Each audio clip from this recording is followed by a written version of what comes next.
नमस्कार मंडळी, welcome back to my channel a girl with curls. मी साक्षी. आय नो हा इंट्रो थोडासा वेगळा आहे कारण आता जस्ट मी व्हिडिओ एडिट करत होते अँड आय रिअलाइज की शिट यार मी इंट्रोच नाही दिला ह्या व्हिडिओचा. सो फार काही नाही, पण जस्ट ह्या एक छोट्याशा हॉस्टेल रूमसाठी मी एक छोटंसं देवाचं मंदिर बनवलं आहे. हे कार्डबोर्ड बॉक्स चं आहे. सो प्लीज कुणीही ऑफेंड होऊ नका. ही माझी श्रद्धा, माझी भक्ती आहे आणि जस्ट मला शेअर करायचं आहे हे तुमच्यासोबत म्हणून मी करते आहे. प्लीज कुणीही ऑफेंड होऊ नका. बाकी काही मटेरियल नव्हतं माझ्याकडे ज्याच्यातनं मी मंदिर बनवलं असतं आणि मी दरवर्षी रूम्स आमच्या चेंज होतात. सो ते इकडे तिकडे करण्यात तुटू शकतं, फुटू शकतं. सो सोपा मार्ग होता माझ्यासाठी कार्डबोर्ड बॉक्सचं मंदिर करायचा. सो आय होप तुम्हाला हा व्हिडिओ आवडेल. व्हिडिओ शेवटपर्यंत नक्की बघा.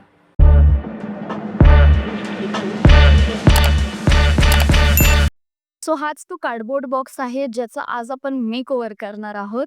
ह्या कार्डबोर्ड बॉक्समधले 2 पार्ट्स मी कट केले. तुम्ही बघू शकता, जो छोटू फ्लॅप होता तो एक कट केला आणि त्याला थोडंसं मास्किंग टेप वगैरे लावलंय आणि आतल्या साईडनी एक जो फ्लॅप होता सपोर्टसाठी तो मी काढून टाकलाय. सो दॅट मला एक कप्पा करता येईल वरच्या साईडला आणि 2 मार्किंग्स केले आहेत. मोठी मूर्ती गणपती बाप्पाची आणि जरा जी छोटी मूर्ती आहे ती तुळजाभवानीची आहे. सो त्या हिशोबात मी मार्किंग करून घेतलंय की खरंच माझ्या मूर्ती आतमध्ये बसतील का? सो त्या बसणार आहेत ऑब्व्हियसली, म्हणूनच हा बॉक्स मी निवडलाय. सो आपल्या या छोट्याशा मंदिराचं जे दार असणार आहे त्यासाठी मी व्हाईट पेज निवडलाय किंवा इन जनरल अख्ख्या मंदिराचं पेंटिंग मी व्हाईटमध्येच केलंय. सो दॅट स्पेस जास्त आहे असं वाटतं. आणि मी एक A4 साईजपेक्षा थोडं छोटं कट केलंय कारण ह्या बॉक्सची साईज तेवढीच आहे. आणि हा पेपर एक वॉटर कलरवाला पेपर आहे. सो ह्याचा GSM थोडा जास्त असतो. आता मी ह्या बॉक्सवरती पूर्णपणे बाहेरच्या बाजूनी एक कॅनव्हासचा जो बेस असतो ना, जेस्सो म्हणतात त्याला, ते वापरलंय आणि त्यावरती हे कटआउट्स केलेत त्या A4 साईजपेक्षा थोड्या छोट्या जे पेपरचे मी कापलेत ते. आणि आता ह्या व्हाईट पेपरवरती मी माझ्या आवडीचं डिझाईन करून घेतलंय. शुभ लाभ लिहिलंय, लोटस आहे आणि साइड्सनी बेल्स असतात मंदिरातल्या त्या.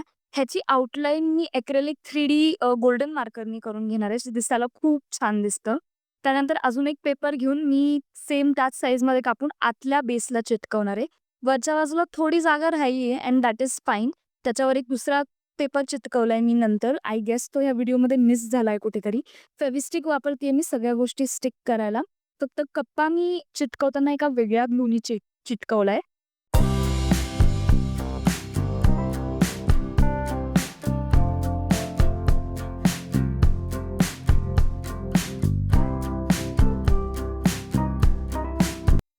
फ्लेक्स क्विक नावाचं जे अधेसिव्ह येतं, इन्स्टंट अधेसिव्ह, ते मी वापरलंय.